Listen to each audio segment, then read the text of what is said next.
Hi everyone, hour KGV education ఛానల్కి స్వాగతం. NCT నిబంధనల ప్రకారం 2011 నుంచి నేటి వరకు దాదాపుగా 28కి పైగా టెట్లు నిర్వహించాలి, కానీ 8 టెట్లే నిర్వహించడం జరిగింది. మరి ఈ పొరపాటు కారణం ఎవరు? కనీసం 2018 డిఎస్సి ఎగ్జామ్స్ అయిన తర్వాత నేటి వరకు దాదాపుగా 13 టెట్లు నిర్వహించాలి, కానీ 3 టెట్లే నిర్వహించారు. దీనికి కారణం ఎవరు? కానీ రెగ్యులర్గా టెట్ నిర్వహించకపోవడం వల్ల దాని వలన శిక్ష అనుభవిస్తున్నది ఎవరు? టెట్ క్వాలిఫై కానీ టెట్ రాయినటువంటి వారికి ఆదుకోవలసింది ఎవరు? అలాగే ఒక నోటిఫికేషన్ ఇచ్చి పరీక్షలు జరగడానికి మధ్య కాలం 90 రోజులు ఖచ్చితంగా ఇస్తామని చెప్పినటువంటి లోకేష్ గారి హామీ ఏమైంది? ఇలాంటి అనేక విషయాల గురించి ఈ వీడియోలో డిస్కస్ చేసుకునే ముందు ఇంతవరకు మన ఛానల్ ఎవరైతే సబ్స్క్రైబ్ చేయలేదో వెంటనే సబ్స్క్రైబ్ చేయండి. అందరి చేత ఈ ఛానల్ని సబ్స్క్రైబ్ చేసే విధంగా సహకరించండి. అలాగే ఈ వీడియో నచ్చినట్లయితే వెంటనే లైక్ చేయండి. అలాగే మీ అభిప్రాయాన్ని సవివరంగా సవినయంగా టెట్ కావాలా వద్దా, అలాగే డిఎస్సి ఎగ్జామ్కి ప్రిపరేషన్ టైం సరిపోతుందా చాలదా, 90 రోజుల సమయం కావాలా వద్దా అనేటువంటి విషయాలని మీ అభిప్రాయాన్ని అయితే సవివరంగా సవినయంగా ఈ వీడియో కింద కామెంట్ రూపంలో తెలియజేయండి. అయితే విషయంలోకి వెళ్ళే ముందు డిఎస్ అభ్యర్థులందరికీ, నిరుద్యోగ అభ్యర్థులందరికీ ఒక విన్నపం ఏంటంటే, ఎవరైతే కొన్ని సంవత్సరాలుగా డిఎస్సి కోసం ఎదురు చూస్తూ ప్రిపరేషన్ చేస్తూ రూముల్లో నలిగిపోయి ఉంటున్నారో అలాంటి వాళ్ళందరికీ కూడా ప్రభుత్వం 16,347 పోస్టులతో ఒక అద్భుతమైనటువంటి అవకాశం కల్పించింది. కానీ అదే సందర్భంలో ప్రిపరేషన్ సమయం 45 రోజులు ఇవ్వడం వలన అసలు మేము డిఎస్సి ప్రిపరేషన్ చేయడం తర్వాత కనీసం రివిజన్ కూడా చేయగలము లేదంటూ కొంతమంది ఆందోళనతో చాలా మెసేజ్లు పెడుతున్నారు. మేము ఈ 45 రోజులు అసలు ఏం సాధించగలం, ఏమేం చేయలేకపోతే మా పరిస్థితి ఏంటి, మా కుటుంబ పరిస్థితి ఏంటంటూ వాళ్ళ యొక్క ఆవేదనని చాలా ఆందోళనకరంగా మెసేజ్లు పెడుతున్నారు. అలాంటి వారి కోసం, అలాగే టెట్ క్వాలిఫై కానటువంటి అభ్యర్థులు, అలాగే టెట్ రాయినటువంటి అభ్యర్థులు కూడా చాలా ఆశలతో మెగా డిఎస్ఎల్ అవకాశం వస్తుందంటూ ఆలోచించుకొని అలా ఆశావాదం తిన్నాళ్ళు ఉంటూ ఒక్కసారిగా వాళ్ళకంటూ అవకాశం లేదని తెలిసిన క్షణంలో చాలా ఆవేదనతో వాళ్ళు కూడా ఆందోళనకరమైన మెసేజ్లు పెడుతూ మా పరిస్థితి ఏంటంటూ, మేమేం చేయాలి, మా జీవితం ఏంటంటూ అనేక మంది మెసేజ్లు చేస్తున్నారు. అలాంటి అభ్యర్థులందరికీ నేను తెలియజేసేది ఏంటంటే, మీరు ఫస్ట్ ఆఫ్ ఆల్ మిమ్మల్ని మీరు నమ్మండి. మీ జీవితం అనేది చాలా గొప్పది. మనము అనుకుంటే సాధించడానికి అనేకమైన మార్గాలు ఉంటాయి. ఒక్క అవకాశంతో ఎవరి జీవితం ముడిపడి ఉండదు. తప్పనిసరిగా అనేక అవకాశాలు మన చుట్టూ అనేకమైనటువంటి లక్షలాది అవకాశాలు ఉంటాయి. వాటన్నింటిని మనం శోధించాలి. ఇప్పటికీ కూడా ఈ మెగా డిఎస్సీలో కూడా మీకు అవకాశం వస్తుంది. దానికంటూ చాలా మార్గాలు ఉన్నాయి.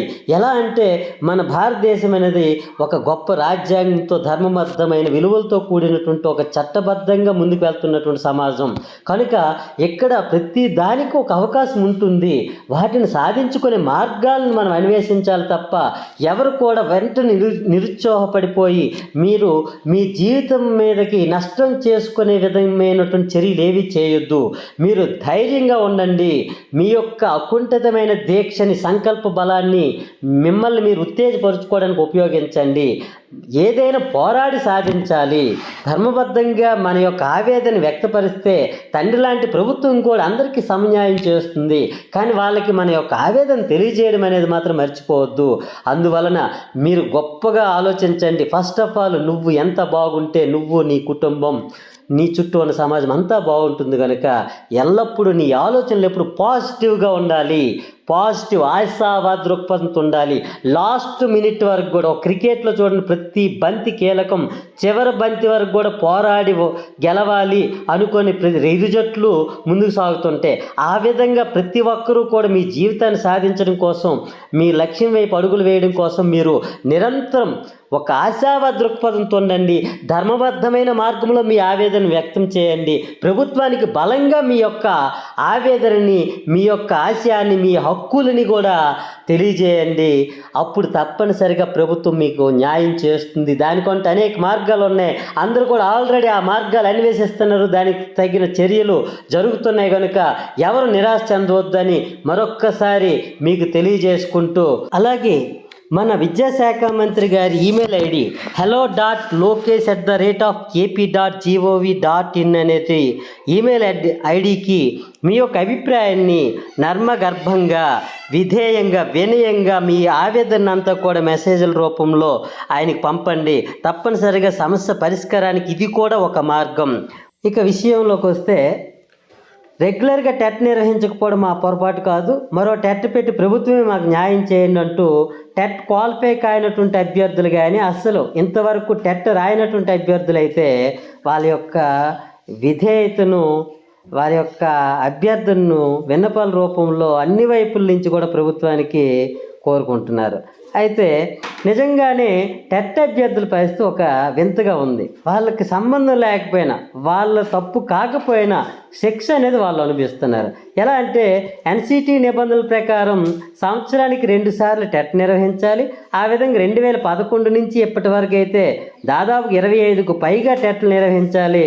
కానీ 8 టెట్లే ఏ ప్రభుత్వమైనా, అన్ని ప్రభుత్వాలు కలిసి 8 టెట్లు నిర్వహించాయి. దీనికి కారణం ఎవరైనప్పటికీ రెగ్యులర్గా అయితే టెట్ అనేది నిర్వహించలేదు. ఇంకా వింత ఏంటంటే 2018 నుంచి 2018 డిఎస్సి ఎగ్జామ్స్ అయిన తర్వాత నేటికి 2025 జనవరి టెట్తో కలిపి 13 టెట్లు అనేవి నిర్వహించాలి. కనీసం అందులో సగం కూడా నిర్వహించలేదు సరికదా, 3 టెట్లే నిర్వహించారు. మరి ఇలా రెగ్యులర్గా ఈ మధ్య కాలంలో కూడా రెగ్యులారిటీగా ఒక టెట్ అనేది నిర్వహించినప్పుడు టెట్ క్వాలిఫై కాని వారి సంఖ్య అనేది పెరుగుతుంది. అసలు టెట్ అనేది రెగ్యులర్గా నిర్వహించకపోవడం అనేది ఎవరి పొరపాటు? కానీ దాని నష్టాన్ని మాత్రం టెట్ క్వాలిఫై కాని అభ్యర్థులు కానీ, టెట్ ఎంతవరకు రాయినటువంటి అభ్యర్థులు అనుభవిస్తున్నారు. ఏది ఏమైనప్పటికీ తమ పొరపాటు లేకపోయినా నష్టపోతున్నటువంటి టెట్ క్వాలిఫై కానటువంటి అభ్యర్థులకు కానీ, అసలు ఇంతవరకు టెట్టే రాయనటువంటి అభ్యర్థులకు కానీ వాళ్ళ సమస్యను పరిష్కరించాల్సిన బాధ్యత అయితే ప్రభుత్వం మీద ఉంది. మరో టెట్ పెట్టి వాళ్ళ యొక్క మానసిక ఆందోళన తగ్గించి వాళ్ళకు ఒక అవకాశం ఇవ్వాలి. అలాగే వాళ్ళు అడుగుతుంది డిఎస్సిలో పోస్ట్ కాదు కదా, వాళ్ళు అడుగుతున్నది మరొక అవకాశం మాకు ఇవ్వండి, టెట్ క్వాలిఫైడింగ్ టెస్ట్ కనుక టెట్ పెట్టండి, మేము రాసుకుంటాం, మా అదృష్టాన్ని పరీక్షించుకుంటామని అడుగుతున్నారు కనుక అందులో ఎటువంటి తప్పు లేదు. అలాగే ఎన్సిటి నిబంధనల ప్రకారం అది వాళ్ళ హక్కు.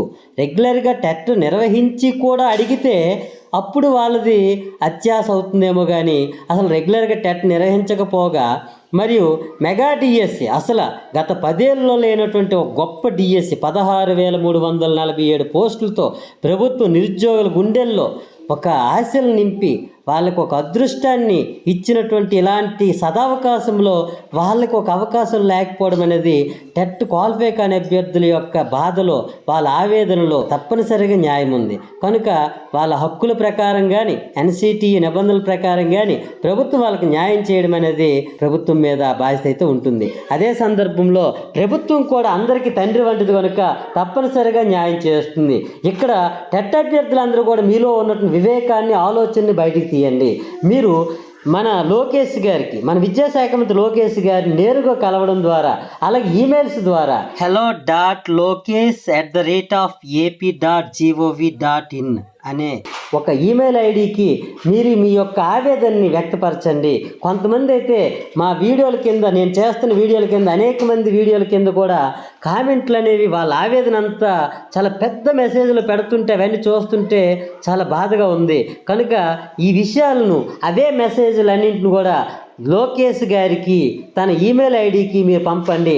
తప్పనిసరిగా ఆయన పరిష్కరిస్తానని ఇంతకుముందే ఆ ఈమెయిల్ ఐడిని అందరికీ షేర్ చేశారు కనుక ఆయన దృష్టికి వెళ్తుంది, పరిష్కరిస్తారు. అలాగే మన ముఖ్యమంత్రి గారిని కానీ, ఉప ముఖ్యమంత్రి గారిని కానీ, లోకేష్ గారిని కానీ నేరుగా కలవడం ద్వారా మనం సమస్యను అయితే పరిష్కరించుకోవచ్చు. ఆ విధంగా మనం ధర్మమైనటువంటి మార్గంలో ముందుకు వెళ్ళి మన యొక్క సమస్యను పరిష్కరించుకొని మన యొక్క అవకాశాలని మెరుగుపరుచుకోవచ్చు.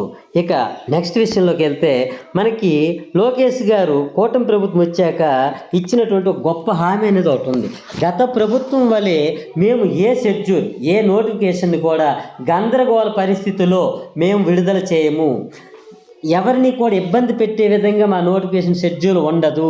ఇచ్చినటువంటి నోటిఫికేషన్కి అలాగే పరీక్షలకు మధ్య 90 రోజుల కనీస కాలాన్ని అయితే ప్రిపరేషన్కి మేము ఇస్తామంటూ తెలియజేశారు. కానీ అంత బలంగా ఇచ్చినటువంటి హామీ ఎంతో గొప్పగా ఆశలతో ఒక మంచి నోటిఫికేషన్, మెగా డిఎస్సి నోటిఫికేషన్ ఇచ్చినప్పుడు షెడ్యూల్ అనేది అతని యొక్క హామీకి తగిన విధంగా రాలేదు. చాలా ఆందోళనకరం. 45 రోజుల సమయం అనేది డిఎస్సి ప్రిపరేషన్కి ఏ కోణంలో కూడా చాలదు. ఎస్జిటి లాంటి ఒక పోస్టుకు సంబంధించిన సిలబస్ చూస్తే అటు 5 methods, 5 subjects, perspectives and GK ఇలా 12, 13 సైకాలజీ టోటల్ అనమాట 12, 13 సబ్జెక్టులు ఏకకాలం 45 రోజులు చదవాలి.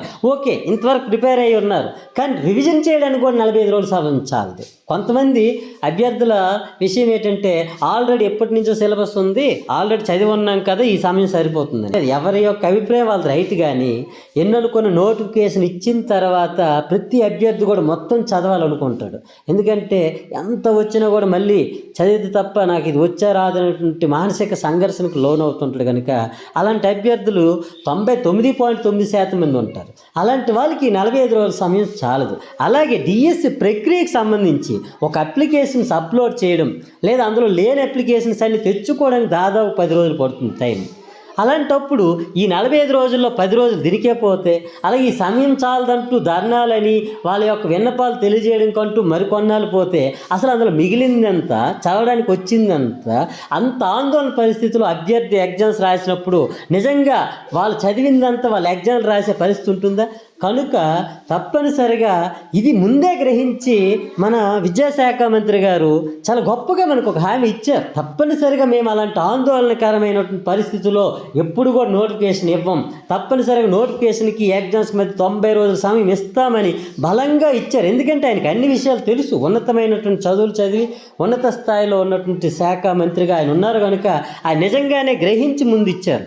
కానీ ఎందుకు ఏ కారణం చేతనో కానీ ఇప్పుడు ఆ సమయాన్ని అనేది ఇప్పుడు ఇవ్వకపోవడం మాత్రం అభ్యర్థులు మానసికంగా చాలా ఆందోళనకర స్థితిలో ఉన్నారు. మెగా డిఎస్సి నోటిఫికేషన్ వచ్చిందనే ఆనందం అనేది కొద్ది క్షణాల్లోనే అభ్యర్థులందరూ కూడా ఆందోళన పరిస్థితులు గెలిపారు. ఆ షెడ్యూల్ చూసి అసలు అలాంటి షెడ్యూల్లో ఎలా మేము రాస్తామంటూ ఆందోళన వ్యక్తపరుస్తున్నారు. ముఖ్యంగా గత 10 ఏళ్లలో అసలు ఎప్పుడూ రానన్ని పోస్టులతో మెగా డిఎస్సి వచ్చిందనేటటువంటి ఆనందం ఒకవైపు, అదే సమయంలో ఇలాంటి గజిబిజి షెడ్యూల్ ఇవ్వడంతో మరొక పక్క ఆందోళన.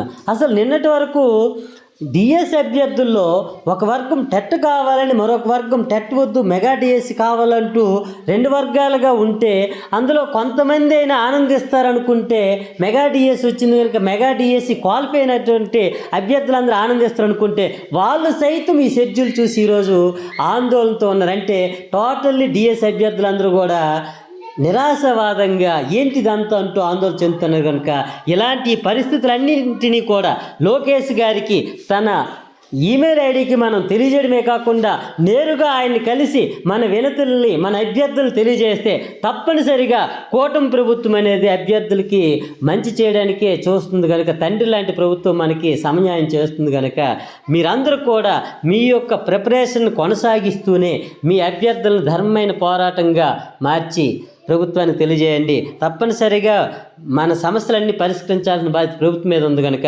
ప్రభుత్వం తప్పనిసరిగా సమస్యల్ని పరిష్కరిస్తుంది. అయితే మరి ఈ వీడియో అనేది మీకు నచ్చినట్లయితే లైక్ చేయండి, అందరికీ షేర్ చేయండి. అదే సమయంలో మన ఛానల్ ఎవరైనా సబ్స్క్రైబ్ చేసుకోకపోతే సబ్స్క్రైబ్ చేయండి. మీరు కామెంట్ చేయడం మర్చిపోవద్దు.